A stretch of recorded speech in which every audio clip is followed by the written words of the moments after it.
ఈరోజు రాజశేఖర రెడ్డి గారి 14వ వర్ధంతి. మహానేత మన దగ్గర నుంచి వెళ్ళిపోయి 14 సంవత్సరాలైనా ఈ రోజు వరకు కూడా తెలుగు ప్రజల గుండెల్లో రాజశేఖర రెడ్డి గారు ఇంకా బ్రతికే ఉన్నారు. ఆయన మంచి మనసుతో తలపెట్టిన అద్భుతమైన పథకాల ద్వారా, ఆ పథకాలు ప్రతి ఇంటికి అందడం ద్వారా ఈ రోజు వరకు కూడా కోట్ల మంది గుండెల్లో ఇంకా బ్రతికే ఉన్నాడు రాజశేఖర రెడ్డి గారు. రైతు పక్షపాతిగా నిలిచాడు. ఆ రోజుల్లో కరెంటు కోతలు, కరెంటు బిల్లులు, కరువు, రైతులు ఆత్మహత్యలు చేసుకుంటుంటే ఉచిత విద్యుత్ ఇవ్వాలి అని మొట్టమొదట ఆలోచన చేసిందే రాజశేఖర రెడ్డి గారు. అధికారంలోకి వచ్చిన వెంటనే మొట్టమొదటి సంతకం విద్యుత్ బకాయిలు మాఫీ చేయడం, ఆ తర్వాత ఉచితంగానే విద్యుత్ ఇవ్వాలని రైతులందరినీ ప్రేమించాడు. కాబట్టి ఆఖరికి రుణమాఫీ కూడా చేసి 2 లక్షలైనా 4 లక్షలైనా రుణమాఫీ కూడా చేసి రైతుల పక్షాన తనకు ఎంత ప్రేమ ఉంది అని నిరూపించుకున్నాడు రాజశేఖర రెడ్డి గారు.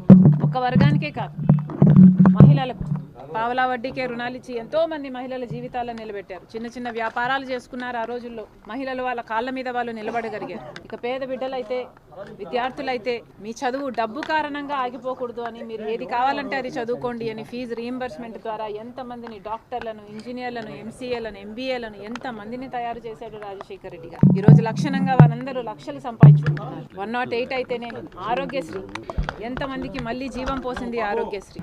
108 ఇలా 46 లక్షల మందికి పక్కా ఇల్లు కట్టాడు రాజశేఖర రెడ్డి గారు.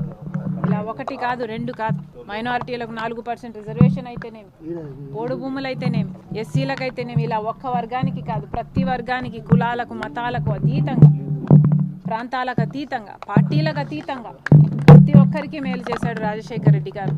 కేవలం ఆయనకున్న మంచి మనసు వల్ల ఈరోజు రాజశేఖర రెడ్డి గారు మన మధ్య లేరు అంటే తీరని లోటు. కానీ రాజశేఖర రెడ్డి గారు చనిపోయినప్పుడు చరిత్రలో ఎప్పుడూ ఎక్కడా జరగని విధంగా రాజశేఖర రెడ్డి గారు చనిపోయారు అన్న వార్త తట్టుకోలేక, నిజాన్ని జీర్ణించుకోలేక, ఆ బాధను తట్టుకోలేక ఆయన వెనకాలే 700 మంది పైగా ప్రాణాలు వదిలారు. వాళ్ళందరూ కూడా చనిపోయి దాదాపు 14 సంవత్సరాలు కావస్తుంది. ఆ కుటుంబాలకు కూడా వాళ్ళు లేని లోటు తెలుస్తూ ఉంటుంది.